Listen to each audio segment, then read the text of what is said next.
관리가 내밀 문서를 읽은 순간 온 집안이 뒤집어져 10년을 벌레만도 못하게 살았습니다. 허나 오늘 제 진짜 이름이 이 이야기는 조선 후기 충청도 어느 고을에서 실제로 전해 내려오는 이야기입니다. 종의 딸이라는 이유 하나만으로 10년을 멸시당하고 천대받던 한 며느리가 있었습니다. 그런데 시아버지가 숨을 거두는 날, 관아에서 보낸 관리가 그 집 대문 앞에 나타나 한 통의 문서를 내밀었습니다. 그 문서를 읽은 순간 온 집안이 뒤집어졌습니다. 도대체 그 며느리의 정체가 무엇이었기에 그토록 당당하던 시어머니가 마당 한복판에 주저앉아 통곡을 했던 것일까요? 지금부터 그 이야기를 들려드리겠습니다. 조선 후기 충청도 홍주 땅에 박씨 성을 가진 양반 가문이 있었습니다. 이 박씨 가문은 대대로 문과에 급제한 선비를 배출한 명문가였습니다. 할아버지는 사간원 정원을 지냈고 아버지 박진사는 비록 벼슬길에 나아가지는 못했으나 진사시에 합격하여 고을에서 제법 이름이 알려진 선비였습니다. 집안에는 논밭이 수십 마지기요 종만 해도 15명이 넘었으니 그 고을에서 박씨 가문을 모르는 사람은 없었습니다. 박진사에게는 아들이 하나 있었는데 이름이 박도윤이었습니다. 도윤은 어릴 적부터 총명하여 4살에 천자문을 떼고 7살에 소학을 읽었습니다. 15 무렵에는 이미 사서삼경을 통달하여 고을 훈장이 더 이상 가르칠 것이 없다고 할 정도였습니다. 박진사는 이 아들이 자신이 이루지 못한 과거 급제의 꿈을 이루어 줄 것이라 굳게 믿었습니다. 그래서 아들의 혼사만큼은 반드시 명문가의 교수와 맺어야 한다고 늘 입버릇처럼 말하곤 했습니다. 그런데 문제가 하나 있었습니다. 박도윤이 21살이 되던 해, 그러니까 혼기가 한참 무르익은 나이에 박진사의 부인 한 씨가 갑작스레 중병을 앓기 시작한 것이었습니다. 의원을 불러 진맥을 해보니 간에 큰 병이 들어 오래 버티기 어렵다는 진단이 나왔습니다. 한 씨 부인은 병상에 누워서도 아들의 혼사를 걱정하며 제발 좋은 가문의 며느리를 데리고 나서 눈을 감게 해달라고 매일같이 박진사에게 간청했습니다. 박진사도 마음이 급해졌습니다. 그래서 고을 안팎의 양반가의 혼담을 넣기 시작했는데 이상하게도 일이 잘 풀리지 않았습니다. 가장 먼저 혼담을 넣은 곳은 같은 홍주 땅의 이판서 댁이었습니다. 이판서 댁에는 나이가 딱 맞는 교수가 있었고 가문도 나무랄 데 없었습니다. 그런데 이판서 댁에서 은근히 거절의 뜻을 보내왔습니다. 표면적인 이유는 교수의 건강이 좋지 않다는 것이었으나 실상은 박진사 부인의 병이 위중하다는 소문이 퍼져서 시어머니 병수발을 해야 할 며느리 자리를 꺼린 것이었습니다. 두 번째로 혼담을 넣은 곳은 서산의 김참판 댁이었습니다. 이곳에서는 처음에는 긍정적인 반응을 보였으나 나중에 박진사 댁의 재산이 몇 해째 이어진 흉년으로 줄어들고 있다는 소문을 듣고는 슬며시 발을 뺐습니다. 세 번째, 네 번째 혼담도 이런저런 이유로 모두 무산되었습니다. 한 씨 부인의 병세는 날로 깊어갔습니다. 이미 자리에서 일어나지 못하는 지경이 되었는데 아들의 혼사는 여전히 감감무소식이었습니다. 한 씨 부인은 매일 밤 눈물을 흘리며 며느리 얼굴 한 번 못 보고 죽게 생겼다고 한탄했습니다. 박진사는 그런 아내를 볼 때마다 가슴이 찢어지는 것 같았습니다. 그러던 어느 날이었습니다. 박진사가 고을 장터에 나갔다가 돌아오는 길에 길가에서 한 소녀가 쓰러져 있는 것을 발견했습니다. 나이는 17쯤 되어 보였는데 옷은 남루하기 이를 데 없었고 얼굴은 며칠을 굶은 듯 헬쑥했습니다. 그런데 이상한 것은 그 초라한 행색에도 불구하고 소녀의 이목구비가 또렷하고 자태가 범상치 않았다는 것이었습니다. 마치 좋은 집안에서 자란 교수가 하루아침에 길거리에 나앉은 것 같은 그런 묘한 인상이었습니다. 박진사가 종을 시켜 물을 떠다 먹이고 소녀를 깨웠습니다. 소녀가 정신을 차리고 일어나 앉더니 허리를 굽혀 절을 올리며 자신의 사정을 이야기했습니다. 소녀의 이름은 연이라 했고 자신은 종의 딸이라 했습니다. 아버지는 서산고을의 어느 양반가에서 종살이를 하던 사람이었는데 몇 해 전 전염병으로 세상을 떠났다 했습니다. 어머니 역시 연희가 어릴 적에 이미 죽었고 연희는 그 양반가에서 몸종으로 일하며 근근히 살아왔다 했습니다. 그런데 그 양반가의 주인이 바뀌면서 연희가 다른 사람에게 팔려갈 처지에 놓이자 겁이 나서 한밤중에 도망을 쳐서 여기까지 왔다는 것이었습니다. 박진사는 그 이야기를 듣고 측은한 마음이 들었습니다. 그래서 일단 소녀를 집으로 데려와 밥을 먹이고 쉬게 했습니다. 그런데 며칠을 지켜보니 이 소녀가 보통이 아니었습니다. 비록 종의 딸이라 했지만 글을 읽을 줄 알았고 바느질 솜씨가 남달랐으며 무엇보다 병상의 한씨 부인을 극진히 돌보았습니다. 한씨 부인의 이불을 갈고 약을 다리고 밤새 곁을 지키며 등을 문질러 주었습니다. 마치 친어머니를 모시듯 정성을 다했습니다. 한씨 부인은 연희의 간병에 감동하여 어느 날 박진사를 불러 뜻밖의 말을 했습니다. 저 아이를 며느리로 삼으면 어떻겠느냐는 것이었습니다. 박진사는 기가 막혔습니다. 대대로 양반 가문을 이어온 집안에서 종의 딸을 며느리로 들이다니 있을 수 없는 일이었습니다. 당장 고을 양반들의 웃음거리가 될 것이 뻔했습니다. 그런데 한씨 부인이 울면서 매달렸습니다. 자신이 살아있는 동안에 며느리 얼굴을 보고 싶다고 양반가의 교수가 시어머니 병수발을 이렇게까지 해줄 리 없다고 저 아이만큼 정성스러운 며느리는 없을 것이라고 했습니다.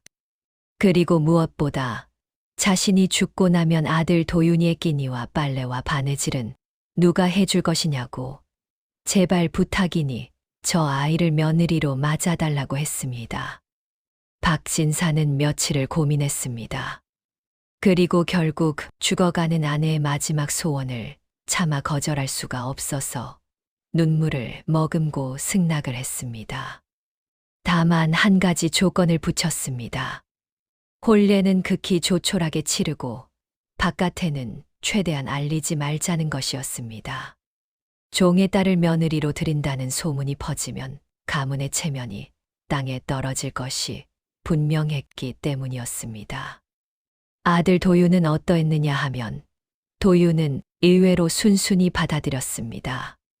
아니, 순순히 받아들인 정도가 아니라 실은 도윤도 연희에게 마음이 있었습니다. 연희가 집에 온 뒤로 도윤은 연희가 마당에서 빨래를 넣을 때면 슬쩍 글 읽는 척하며 곁눈질을 했고 연희가 달인 약을 어머니께 가져다 줄 때면 일부러 마루에 나와 앉아있곤 했습니다. 연희의 또렷한 눈매와 단정한 몸가짐이 도윤의 마음에 깊이 박혀 있었던 것이었습니다. 이렇게 해서 박도윤과 연희의 혼례가 치러졌습니다. 혼례라고 해봐야 대청마루에 간소한 상을 차리고 집안 식구와 종들만 모인 자리에서 조촐하게 절을 올린 것이 전부였습니다. 동네 양반들은 물론이고 가까운 친척에게조차 알리지 않았습니다. 한씨 부인은 병상에서 겨우 몸을 일으켜 며느리의 절을 받았고 연희의 손을 붙잡고 고맙다는 말을 연거푸했습니다. 그런데 세상에 비밀이란 없는 법이었습니다. 아무리 조용히 혼례를 치렀다 해도 종들의 입을 막을 수는 없었습니다. 한 달이 채 지나지 않아 박진사 댁에서 종의 딸을 며느리로 들였다는 소문이 고을 전체에 퍼졌습니다. 양반들의 반응은 박진사가 우려했던 것 이상이었습니다. 고을의 유령 양반인 최참봉은 박진사를 만나는 자리에서 대놓고 비웃었습니다. 명색이 진사 가문에서 종의 씨를 며느리로 들이다니 선조들이 무덤에서 통곡할 일이라고 했습니다. 박진사의 친척들도 등을 돌렸습니다. 박진사의 사촌형은 문중 모임에서 박진사를 불러놓고 가문의 수치라며 호통을 쳤습니다. 심지어 박도윤의 이름을 족보해서 파내야 한다는 이야기까지 나왔습니다. 한씨 부인은 이 소문을 듣고 더 빠르게 쇠약해졌습니다. 자신 때문에 집안이 이 지경이 되었다는 자책감이 병세를 악화시킨 것이었습니다. 그리고 혼례를 치른 지 석 달이 되던 무렵 한씨 부인은 마침내 숨을 거두었습니다. 마지막 순간까지 연희의 손을 붙잡고 있었다고 합니다. 한씨 부인이 세상을 떠나고 나니 연희의 처지는 더욱 어려워졌습니다. 살아계실 때 한씨 부인이 연희를 감싸주었는데 그 보호막이 사라져버린 것이었습니다. 집안의 종들부터가 연희를 우습게 보기 시작했습니다. 본래 종의 딸이었던 사람이 갑자기 마님이 되었으니 종들 입장에서는 자존심이 상할 수밖에 없었습니다.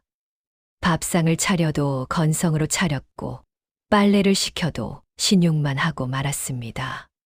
심지어 뒤에서는 저것이 무슨 마님이냐며 코웃음을 치기까지 했습니다. 그런데 더 큰 문제는 박진사였습니다. 한씨 부인이 살아있을 때는 아내의 소원이라며 참았지만 아내가 죽고 나니 억눌렸던 불만이 터져 나오기 시작한 것이었습니다. 가문의 체면이 구겨진 것에 대한 분노, 친척들에게 무시당하는 것에 대한 수치심, 이 모든 것이 며느리 연희에게 쏟아졌습니다. 박진사는 연희에게 대놓고 구박을 하기 시작했습니다. 밥상에 반찬이 마음에 안 든다며 상을 엎기도 했고 마당 쓸기가 덜 되었다며 호통을 치기도 했습니다. 그것은 사실 반찬이나 마당 쓸기의 문제가 아니었습니다. 연희의 존재 자체가 박진사에게는 가문의 치욕을 상기시키는 것이었고 그 분노를 연희에게 풀고 있었던 것이었습니다. 연희는 그 모든 구박을 묵묵히 받아들였습니다. 시아버지가 상을 엎으면 말없이 치우고 다시 차렸습니다. 호통을 치면 고개를 숙이고 잘못했다고 했습니다. 한 번도 대꾸를 하거나 눈물을 보인 적이 없었습니다. 적어도 사람들 앞에서는 그랬습니다. 그러나 밤이 되어 방문을 닫고 혼자가 되면 연희는 이불을 물어뜯으며 소리 없이 울었습니다. 남편 도윤만이 그 모습을 보았습니다. 도윤은 아내의 등을 쓰다듬으며 미안하다는 말을 되풀이했습니다. 그러면 연희는 울음을 멈추고 괜찮다고 서방님만 곁에 있으면 된다고 시아버지도 언젠가는 마음을 여실 것이라고 했습니다. 세월은 그렇게 흘러갔습니다. 1년이 지나고 2년이 지나고 3년이 지났습니다. 연희는 그 3년 동안 단 하루도 빠짐없이 시아버지의 밥상을 손수 차렸습니다. 새벽에 누구보다 먼저 일어나 우물에서 물을 길어오고 부엌에 불을 지피고 정갈하게 밥을 짓고 반찬을 만들었습니다. 시아버지의 옷은 항상 깨끗이 빨아 다려 놓았고 방은 티끌 하나 없이 정돈되어 있었습니다. 겨울이면 방에 불을 넉넉히 떼어 따뜻하게 했고 여름이면 부채질을 해서 시원하게 했습니다. 박진사가 기침을 하면 연희는 곧바로 배즙을 다려왔습니다. 박진사의 허리가 아프다 하면 연희는 뜨거운 돌을 수건에 싸서 허리에 대주었습니다. 박진사가 아무리 구박을 해도 연희의 시중은 한치의 흐트러짐이 없었습니다. 마치 그것이 자신의 천직인 것처럼, 아니 그것이 자신이 이 세상에 태어난 이유인 것처럼 연희는 묵묵히 시아버지를 모셨습니다.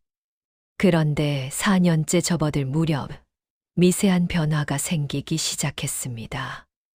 박진사가 연희에게 상을 엎는 횟수가 줄어든 것이었습니다. 호통도 예전만큼 잦지 않았습니다.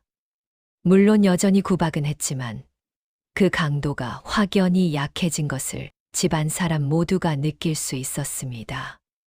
어느 날은 박진사가 연희가 차려온 밥상을 조용히 받아 먹고는 작은 소리로 수고했다는 말을 흘렸습니다. 연희는 그 한마디에 부엌으로 달려가 펑펑 울었습니다. 4년 만에 시아버지에게서 들은 첫 번째 다정한 말이었습니다. 5년째가 되자 박진사의 태도는 확연히 달라졌습니다. 더 이상 연희에게 호통을 치지 않았습니다. 오히려 연희가 무거운 것을 들면 놔두라고 했고, 비가 오는 날 빨래를 하러 나가면 비 맞지 말라고 했습니다. 겉으로는 무뚝뚝했지만 속으로는 이미 이 며느리를 인정하고 있었던 것이었습니다. 4년이라는 세월 동안 하루도 빠짐없이 정성을 다하는 며느리의 모습이 돌같이 굳었던 박진사의 마음을 조금씩 녹인 것이었습니다. 그런데 한편으로 박진사의 마음 한구석에는 늘 찜찜한 것이 있었습니다. 연희라는 이 며느리가 아무리 봐도 보통 종의 딸 같지가 않았던 것이었습니다. 글을 읽을 줄 알았는데 종의 딸이 어디서 글을 배웠단 말입니까? 바느질 솜씨도 그냥 바느질이 아니라 양반과 교수들이나 하는 섬세한 수놓기를 능숙하게 해냈습니다. 몸가짐과 말씨도 종의 딸이라기에는 너무나 반듯했습니다. 그러나 박진사는 그런 의문을 속으로만 품었을 뿐 굳이 캐묻지는 않았습니다. 이미 며느리로 들인 이상 과거를 들추는 것이 무슨 의미가 있겠느냐는 생각이었습니다. 6년째가 되던 해 기쁜 일이 하나 생겼습니다. 연희가 아이를 가진 것이었습니다. 혼이 난 지 6년 만의 택이었습니다. 그동안 아이가 없어서 집안이 조용했는데 이 소식에 박진사도 얼굴에 화색이 돌았습니다. 박진사는 비록 입으로는 내색하지 않았지만 종에게 시켜 좋은 미역을 사오게 하고 연희에게 무거운 일을 시키지 말라고 종들에게 단단히 일렀습니다. 그해 가을 연희는 건강한 사내아이를 낳았습니다. 박진사의 첫 손자였습니다. 박진사는 손자를 안아보고는 굳게 다물었던 입술 사이로 작은 웃음이 새어나왔습니다. 그리고 그날 저녁 박진사는 연희를 불러 앉히고는 평생 처음으로 고맙다는 말을 했습니다. 연희는 시아버지 앞에서 눈물을 보이지 않으려 입술을 꽉 깨물었지만 끝내 참지 못하고 소리 없이 눈물을 흘렸습니다. 손자가 태어난 뒤로 박진사는 완전히 다른 사람이 되었습니다. 매일 손자를 안고 마당을 거닐었고 손자에게 천자문을 읽어주었습니다. 연희에게도 한결 부드러워져서 이제는 며느리라고 부르며 식사 때면 같은 상에서 밥을 먹었습니다. 고을 사람들은 박진사가 변한 것을 보고 신기해했습니다. 그러나 여전히 뒤에서는 종의 딸을 며느리로 둔 집안이라며 수군거렸습니다. 그 수군거림은 10년이 지나도록 그치지 않았습니다. 7년째, 8년째, 9회째가 지나갔습니다. 그 사이 연희는 딸 하나를 더 낳았습니다. 아들 하나, 딸 하나, 어디 내놓아도 빠지지 않는 자녀를 두게 된 것이었습니다. 도유는 과거 시험에 몇 차례 낙방한 끝에 30이 되던 해에 마침내 소과에 합격했습니다. 아버지 박진사는 기뻐하면서도 아직 대과가 남았다며 아들을 독려했습니다. 연희는 여전히 한결같았습니다. 새벽에 일어나 밥을 짓고 시아버지를 모시고 아이들을 돌보고 남편의 공부를 뒷바라지했습니다. 열해가 되어도 처음 시집온 날처럼 성실하고 정성스러웠습니다. 고을 사람들 중에서도 연희의 성품을 인정하는 이들이 하나둘 생겨나기 시작했습니다. 비록 종의 딸이라 하나 저런 며느리는 양반가에서도 찾기 어렵다는 말이 나왔습니다. 그리고 10년째 되던 해에 이른 봄 박진사가 쓰러졌습니다. 아침에 마당을 거닐다가 갑자기 가슴을 움켜쥐고 주저앉은 것이었습니다. 종들이 급히 달려가 방으로 모셨고 의원을 불러 진맥을 했습니다. 의원의 얼굴이 어두웠습니다. 심장에 큰 병이 든 것인데 나이가 나이인지라 회복이 어려울 것이라 했습니다. 사실 박진사는 그 전부터 가슴이 답답하고 숨이 차는 증세가 있었으나 대수롭지 않게 여기고 넘겼던 것이었습니다. 연희는 다시 간병에 들어갔습니다. 10년 전 시어머니를 간병했던 것처럼 밤낮 없이 시아버지 곁을 지켰습니다. 약을 다리고 죽을 쓰고 등을 문질러드리고 이불을 갈아드렸습니다. 박진사는 병상에 누워 며느리의 그 모습을 바라보며 마음이 복잡했습니다. 10년 전 이 며느리에게 상을 업고 호통을 치던 자신의 모습이 떠올라 부끄러움에 고개를 돌리기도 했습니다. 병세가 깊어가면서 박진사는 점점 말수가 줄어들었습니다. 하루 종일 천장만 바라보다가 가끔씩 손자를 곁에 불러 머리를 쓰다듬어 주곤 했습니다.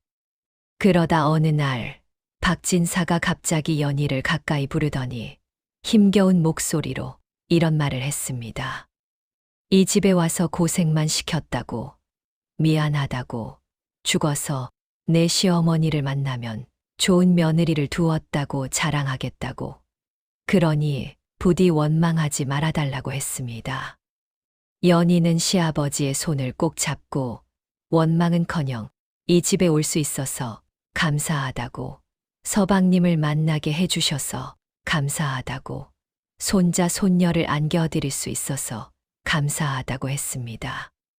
박진사의 눈에서 눈물이 흘러내렸습니다. 그리고 박진사가 쓰러진 지 보름이 지난 어느 날이었습니다. 이 날은 박진사의 마지막 날이 되는 날이기도 했지만 동시에 이 이야기의 가장 큰 반전이 시작되는 날이기도 했습니다. 그날 아침 박씨 가문의 대문 앞에 관복을 입은 관리 2명이 나타났습니다. 그들은 자신들이 한양에서 왔다고 했고 이 집의 며느리를 만나야 한다고 했습니다. 종이 급히 안채로 달려가 이 사실을 알렸고 도윤이 나와 관리들을 맞았습니다. 도윤은 의아했습니다. 한양에서 관리가 이 시골 양반가에 그것도 며느리를 찾아오다니 도무지 영문을 알 수 없었습니다. 관리들은 대청마루에 올라앉더니 한 통의 문서를 꺼내 보였습니다. 그리고 입을 열었습니다. 이 문서는 의금부에서 발급한 공문이며 이 집의 며느리 연희가 바로 12년 전 영모 사건에 연루되어 멸문을 당한 윤판서 대개 막내딸이라는 사실이 확인되었다는 내용이었습니다. 도윤은 그 말을 듣고 멍하니 서 있었습니다. 의미를 파악하는데 한참이 걸렸습니다. 관리는 말을 이었습니다. 12년 전 윤판서는 당시 조정의 당파 싸움에 휘말려 영모의 누명을 쓰고 참형을 당했습니다. 가족들은 모두 관노비로 끌려갔고 재산은 몰수되었습니다. 그런데 윤판서의 막내딸만은 충직한 종의 도움으로 밤중에 빠져나와 행방이 묘연해졌습니다. 그 막내딸이 바로 연희였던 것입니다. 연희의 아버지가 종이었다는 것은 거짓이었습니다. 연희의 진짜 아버지는 한양에서 이조판서를 지낸 윤석주였습니다. 윤판서는 청렴하기로 이름난 관리였으며 학문이 깊어 임금의 총애를 받던 인물이었습니다. 그러나 반대파의 모함으로 영모 혐의를 뒤집어쓰고 처형당한 것이었습니다. 그런데 최근에 새 임금이 즉위하면서 조정의 분위기가 바뀌었습니다. 새 임금은 선대 임금 때의 억울한 옥사를 재조사하라는 명을 내렸고 그 과정에서 윤판서의 영모 혐의가 완전한 무고였다는 사실이 밝혀진 것이었습니다. 윤판서는 사후에 복권되었고 관작이 회복되었으며 몰수된 재산도 돌려주라는 명이 내려졌습니다. 그리고 흩어진 가족들을 찾아 원래의 신분으로 돌려보내라는 임금의 특별 명령이 떨어진 것이었습니다. 관리들이 연희를 찾아온 것은 바로 이 때문이었습니다. 의금부에서는 수소문 끝에 당시 사라졌던 윤판서의 막내딸이 충청도 홍주의 박씨 가문에 시집을 가서 살고 있다는 사실을 알아낸 것이었습니다. 관리의 이야기가 끝나자 그 자리에 있던 사람들은 모두 얼어붙은 듯 움직이지 못했습니다. 도유는 입을 벌린 채 아무 말도 하지 못했습니다. 종들은 서로의 얼굴을 바라보며 눈만 껌벅거렸습니다. 그리고 그 소란을 듣고 병상에서 겨우 기어 나온 박진사는 대청마루 문턱에 기대선 채 온몸이 떨리고 있었습니다. 연희는 안채에서 나오지 않았습니다. 도윤이 아내를 불러 나오게 했을 때 연희는 고개를 숙인 채 조용히 대청마루로 올라왔습니다. 관리가 연희에게 물었습니다. 당신이 윤석주 판서의 막내딸 윤연화가 맞느냐고. 연희는 한동안 아무 말이 없었습니다. 그리고 긴 침묵 끝에 천천히 고개를 끄덕였습니다. 그 순간 박진사의 다리가 풀렸습니다. 문턱을 잡고 있던 손에서 힘이 빠지면서 박진사는 마루 바닥에 그대로 주저앉았습니다. 박진사의 머릿속에서 지난 10년의 기억이 폭풍처럼 몰아쳤습니다. 종의 딸이라며 상을 엎었던 날들, 호통을 치며 구박했던 밤들, 양반가의 수치라며 친척들 앞에서 고개를 들지 못했던 순간들, 그 모든 것이 주마등처럼 스쳐 지나갔습니다. 그런데 그 종의 딸이라고 멸시했던 며느리가 실은 이조판서의 딸이었습니다. 자신보다 몇 배는 높은 가문의 교수였습니다. 한양 최고의 명문가 자제였습니다. 박진사는 떨리는 목소리로 연희에게 물었습니다. 왜 말하지 않았느냐고. 왜 10년을 참고만 있었느냐고. 판서 댁의 딸이라면 이 집에서 그런 대접을 받을 사람이 아니지 않느냐고. 연희는 조용히 대답했습니다. 말할 수 없었다고 했습니다. 아버지가 역적으로 몰린 집안의 딸이라는 것이 알려지면 박씨 가문까지 화가 미칠 수 있었기 때문이었습니다. 역적의 딸을 며느리로 두었다는 사실이 관가에 알려지면 박씨 가문도 영모에 연루된 것으로 의심받을 수 있었습니다. 연희는 자신의 정체를 숨김으로써 이 가문을 지킨 것이었습니다. 종의 딸이라는 멸시가 역적의 딸이라는 화보다는 나았던 것이었습니다. 그 말을 들은 박진사의 눈에서 눈물이 쏟아졌습니다. 종의 딸이라는 이유로 10년을 구박했는데 그 며느리는 실은 자신보다 높은 가문의 딸이었을 뿐 아니라 자신의 가문을 지키기 위해 스스로 그 모든 멸시를 감내한 것이었습니다. 박진사는 마루에 앉은 채로 이마를 바닥에 대고 통곡했습니다. 미안하다는 말을 수십 번 되풀이했습니다. 평생을 양반의 체면과 가문의 위신만을 내세우며 살아온 사람이 종의 딸이라 깔보았던 며느리 앞에서 이마를 바닥에 대고 운 것이었습니다. 연희는 급히 시아버지에게 다가가 부축했습니다. 그러지 마시라고. 아버님은 잘못한 것이 없다고. 자신이 속인 것이니 원망하셔도 된다고 했습니다. 그러나 박진사는 고개를 저으며 울음을 멈추지 못했습니다. 관리는 이어서 말했습니다. 윤판서 가문의 재산이 반환될 것이며 그 규모가 상당하다고 했습니다. 한양에 있던 윤판서의 저택과 전국 각지에 흩어져 있던 논밭, 그리고 몰수되었던 서화와 보물들이 모두 윤판서의 유족에게 돌아갈 것이라 했습니다. 연희의 오빠와 언니들도 관노비에서 풀려나 본래의 신분을 회복했다고 했습니다. 연희는 이 말을 듣고 처음으로 사람들 앞에서 울음을 터뜨렸습니다.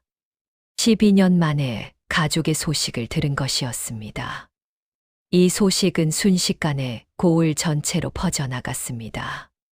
종의 딸이라고 놀리던 박진사댁 며느리가 실은 이조판서의 딸이었다는 소문은 마치 불이 마른 들판에 번지듯 퍼졌습니다. 고을 사람들의 반응은 그야말로 경천동지였습니다.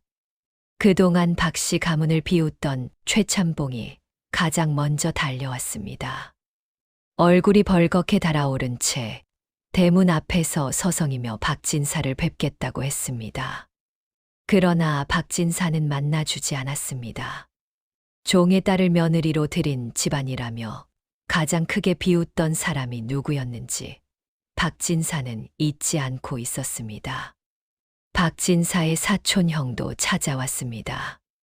족보에서 이름을 파내야 한다고 했던 그 사람이었습니다. 대문 앞에 떡 상자를 놓고 가면서 조카 며느리에게 안부를 전해달라고 했습니다. 그러나 박진사는 그 떡 상자를 들여보내지 않고 그대로 돌려보냈습니다. 고을의 양반 부인들도 앞다투어 연희에게 인사를 하러 왔습니다. 전에는 종의 며느리가 있는 집에 발을 들이는 것조차 꺼리던 사람들이 이제는 연희를 만나보겠다며 줄을 선 것이었습니다. 세상의 인심이란 것이 이처럼 간사한 것이었습니다. 그러나 연희는 달라지지 않았습니다. 판서의 딸이라는 것이 밝혀진 뒤에도 연희는 여전히 새벽에 일어나 밥을 짓고 시아버지의 병수발을 들었습니다. 찾아오는 손님들에게는 정중하되 거드름을 피우지 않았고 종들에게도 전과 다름없이 대했습니다. 아니, 달라진 것이 하나 있었습니다. 연희의 얼굴에서 그동안 보이지 않던 밝은 기운이 감돌기 시작한 것이었습니다. 12년을 짓누르고 있던 비밀의 무게가 벗겨진 것이 그 이유였을 것입니다.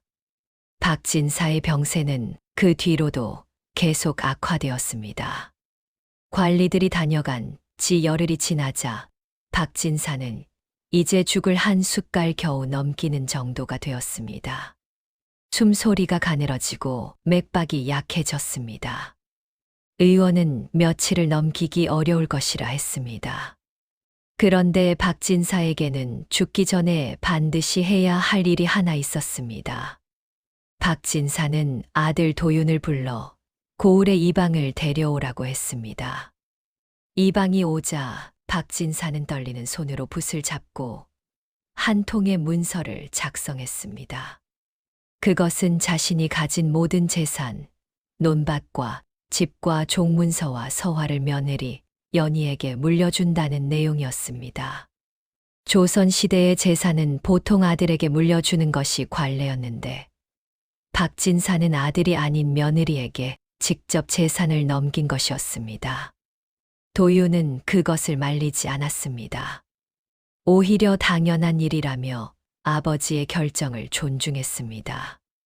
이방이 문서에 도장을 찍고 돌아간 뒤 박진사는 연희를 불렀습니다. 그리고 마지막 힘을 짜내어 말했습니다. 내가 이 집에 처음 왔을 때, 길에서 쓰러져 있던 너를 주워왔을 때, 실은 이미 알고 있었어야 했다고. 종의 딸이 글을 읽고 술을 놓고 그런 기품을 가질 리가 없다는 것을 진작 알았어야 했다고. 그런데 내 눈은 신분밖에 보지 못했다고. 종의 딸이라는 말에 가려서 내 진짜 모습을 보지 못했다고. 그것이 내 일생일대의 잘못이라고 했습니다. 그리고 이어서 하지만 이제 와서 돌이켜보면 내가 판서의 딸이든 종의 딸이든 그것이 무슨 상관이었겠느냐고 했습니다. 내가 보여준 것은 신분이 아니라 마음이었다고. 10년을 하루같이 정성을 다한 그 마음은 양반이라서 할 수 있는 것도 아니고 종이라서 못하는 것도 아니라고. 사람의 값어치는 신분이 매기는 것이 아니라 그 마음이 매기는 것이었는데 자신은 그것을 너무 늦게 깨달았다고 했습니다. 박진사의 눈에서 눈물이 흘러내렸습니다. 그것이 박진사의 마지막 말이었습니다. 그날 밤 박진사는 조용히 눈을 감았습니다. 연희가 곁에서 손을 잡고 있었고 도윤이 반대편에 앉아 아버지의 이마를 짚고 있었습니다. 손자는 할아버지의 발치에서 잠들어 있었습니다. 박진사의 얼굴에는 편안한 표정이 떠올라 있었습니다. 마치 10년 동안 짊어지고 있던 짐을 마지막에야 내려놓은 사람의 얼굴이었습니다. 장례는 성대하게 치러졌습니다. 한양에서 연희의 오빠 윤대감이 내려왔습니다. 윤대감은 아버지의 복권 이후 다시 벼슬길에 올라 승정원 동부승지를 맡고 있었습니다. 윤대감은 매제 도윤을 처음 만나는 자리에서 허리를 깊이 숙여 절을 올렸습니다. 동생을 10년이나 보살펴준 은혜를 갚을 길이 없다며 형님으로 모시겠다고 했습니다. 이것은 고을 양반들에게 또 한 번의 충격이었습니다. 한양의 승지가 시골 소과 합격자에게 형님이라 부르며 절을 올린 것이었습니다. 그동안 박씨 가문을 깔보던 양반들은 더 이상 입을 열 수가 없었습니다. 아무도 종의 딸 이야기를 꺼내지 못했고 오히려 박씨 가문이 판서 댁과 사돈이라는 사실을 부러워하기 시작했습니다. 장례가 끝난 뒤 연희의 삶에는 많은 변화가 찾아왔습니다. 윤판서 가문의 재산이 반환되면서 연희에게도 상당한 몫이 돌아왔습니다. 한양에 있던 윤판서의 별장 하나와 논밭 100여 마지기가 연희의 소유가 된 것이었습니다. 거기에 박진사가 남긴 재산까지 합치면 박씨 가문은 하루아침에 고을에서 손꼽히는 부자가 되었습니다. 그러나 연희는 그 재산을 자신만을 위해 쓰지 않았습니다. 연희가 가장 먼저 한 일은 자신을 12년 전에 빼돌려 목숨을 구해준 늙은 종 막돌이를 찾는 것이었습니다.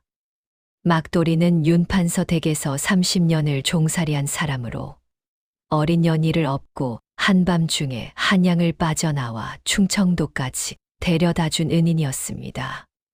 막돌이는 연희를 안전한 곳에 내려놓은 뒤 자신은 다른 곳으로 떠나 소식이 끊겼던 것이었습니다. 수소문 끝에 막돌이가 전라도 어느 산골에서 병들어 누워있다는 것을 알아냈습니다. 연희는 직접 가마를 타고 전라도까지 내려갔습니다. 막돌이를 찾아낸 연희는 자리에서 일어나지도 못하는 늙은이의 손을 잡고 한참을 울었습니다. 그리고 막돌이를 홍주로 데려와 따뜻한 방에 모시고 매일 약을 다려 드리며 극진히 간병했습니다. 막돌이에게는 종문서를 불태워 양인의 신분을 주었고 논밭 10마지기를 내어주어 여생을 편히 보내도록 했습니다. 연희가 두 번째로 한 일은 고을에 서당을 세운 것이었습니다. 그것도 보통 서당이 아니라 양반의 자제든 종의 자식이든 배우고자 하는 사람이면 누구나 다닐 수 있는 서당이었습니다. 고을 양반들은 또 한 번 발칵 뒤집어졌습니다. 종의 자식과 양반의 자식이 같은 서당에서 공부를 한다는 것은 당시의 관념으로는 도저히 있을 수 없는 일이었기 때문이었습니다. 그러나 연희는 뜻을 굽히지 않았습니다. 자신은 판서의 딸이었으나 종의 딸로 살았고 종의 딸로 살면서도 판서의 딸과 다름없는 대접을 받고 싶었던 것이 아니라 다만 사람으로서의 존중을 받고 싶었을 뿐이라고 했습니다. 신분이 사람의 가치를 정하는 세상이 잘못된 것이라고, 최소한 배움의 기회만큼은 누구에게나 열려 있어야 한다고 했습니다. 남편 도유는 아내의 이 뜻을 전적으로 지지했습니다. 도유는 이후 대과에 도전하는 대신 아내가 세운 서당에서 직접 아이들을 가르치는 길을 택했습니다. 벼슬길에 나아가는 것보다 이것이 더 가치 있는 일이라고 판단한 것이었습니다. 박진사가 살아 있었다면 아들의 이 결정에 크게 실망했을지도 모릅니다. 그러나 마지막 날 신분이 아니라 마음이 사람의 값어치를 정한다고 했던 박진사라면 어쩌면 흐뭇하게 웃었을지도 모를 일이었습니다. 세월이 흘러 연희가 세운 서당은 고을에서 가장 이름난 배움터가 되었습니다. 이 서당에서 공부한 아이들 중에서 과거에 급제하는 이들이 하나둘 나오기 시작했고, 놀라운 것은 그중 양인 출신과 종 출신이 섞여 있었다는 것이었습니다. 이 소문은 다른 고을에까지 퍼져 먼 곳에서도 아이들을 보내는 사람이 생겨났습니다. 연희의 아들은 자라서 문과에 급제했습니다. 할아버지 박진사가 그토록 바라던 대과 합격을 손자대에서 이룬 것이었습니다. 아들이 급제했다는 소식을 들은 날, 연희는 시아버지의 무덤을 찾아가 한참을 앉아 있었습니다. 아무 말도 하지 않았습니다. 다만 무덤 앞에 술 한 잔을 올리고 조용히 절을 올렸을 뿐이었습니다. 그리고 연희의 딸은 자라서 고을 현감의 아들에게 시집을 갔습니다.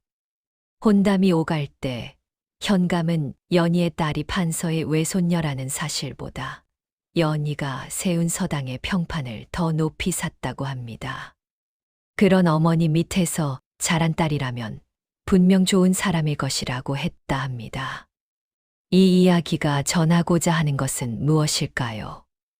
연희는 처음부터 끝까지 변하지 않았습니다. 종의 딸이라 불릴 때도, 판서의 딸이라 밝혀졌을 때도 연희는 같은 사람이었습니다. 새벽에 일어나 밥을 짓고 시아버지를 모시고 남편을 내조하고 아이들을 기르던 그 연희는 신분이 바뀌기 전에도 후에도 똑같은 연희였습니다.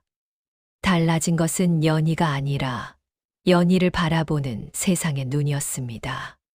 종의 딸이라 할 때는 멸시하고 판서의 딸이라 하니 존경하는 것. 그것이 과연 사람을 제대로 보는 것이겠습니까? 박진사는 죽기 전에야 비로소 그 사실을 깨달았습니다. 10년이라는 세월과 죽음의 문턱에 서고 나서야 깨달은 것이었습니다. 그래서 이 이야기는 단순히 출생의 비밀이 밝혀지는 반전의 이야기가 아닙니다.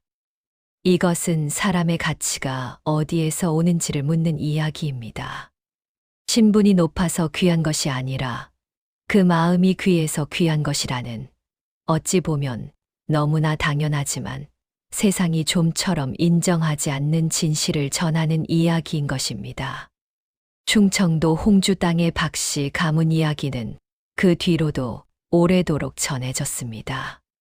사람들은 이 이야기를 할 때마다 연희의 인내와 정성에 감탄하면서도 동시에 자신은 혹시 신분이라는 허울에 가려 사람의 진짜 모습을 보지 못하고 있는 것은 아닌지 돌아보게 되었다고 합니다. 오늘 이야기는 여기까지입니다. 긴 이야기 끝까지 들어주셔서 감사합니다. 편안한 밤 되시길 바랍니다.